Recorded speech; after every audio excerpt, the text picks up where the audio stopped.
উত্তরার milestone school ও কলেজে সরকারের দুই উপদেষ্টাকে ৯ ঘন্টা অবরুদ্ধ করে রাখার পরদিন বুধবার অনেকটাই শান্ত ক্যাম্পাস।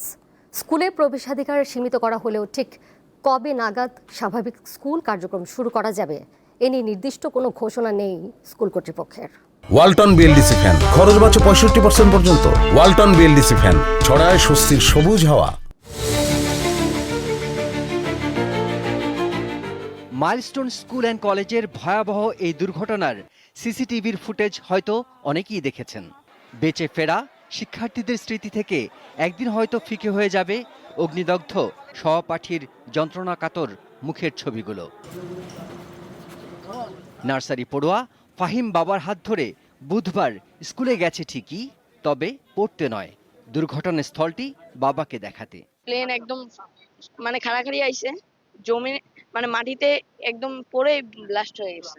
আম্মুকে আমি সাথে সাথে ফোন করছি, ফোন করে আমি বলছি তুমি দ্রুত যাও, দ্রুত গিয়ে ওখানে দেখো যে আসলে কি ঘটনা ঘটছে, আর তুমি গিয়ে ফাইমরে নাকি খুঁজে পাওয়া যাচ্ছে না। তখন ওর আম্মু কাঁদতে কাঁদতে দৌড়াইয়ে মসজিদ, এখানে কাছে মসজিদ পর্যন্ত আসছে। তখন দেখে ফাইম আসতেছে আর কি। তো ওর ভাষ্যকার হলো যে আব্বু আমার সামনে, আমি ক্যান্টিনের সামনে দাঁড়ায় আছি, হঠাৎ করে এমন জোরে বিস্ফোরণ হয়েছে, দেখা যাচ্ছে সাথে সাথে আগুন ধরে গেছে। স্কুলে প্রবেশের সুযোগ ছিল না, তবুও ট্রমা কাটাতে পিতামাতার হাত ধরে ফাহিমের মতো আরও অনেক শিক্ষার্থী ও অভিভাবক দূর থেকে দেখার চেষ্টা করেন স্কুলের ভেতরটা। আসলে 20টা মিনিট দেরি করলে আমার ছেলেকে হয়তো আমি বাঁচাতে পারতাম না। সিকিউর ফিল করি না যে কেমন যেন হয়ে গেছে, আবার কোন স্কুলে হয়, কোথায় হয়, আমার বাচ্চা তো, আমারও তো বুক খালি হতে পারে, কত মানুষের বুক খালি হলো, এটাই খারাপ লাগে এটা দেখতে যে বাচ্চাকে নিয়ে আসি দেখার জন্য। দুর্ঘটনার পর থেকেই জনবহুল স্থানে যুদ্ধবিমানের প্রশিক্ষণ নিয়ে সমালোচনার ঝড় ওঠে বিভিন্ন মহলে, যার রেশ ছিল বুধবারও।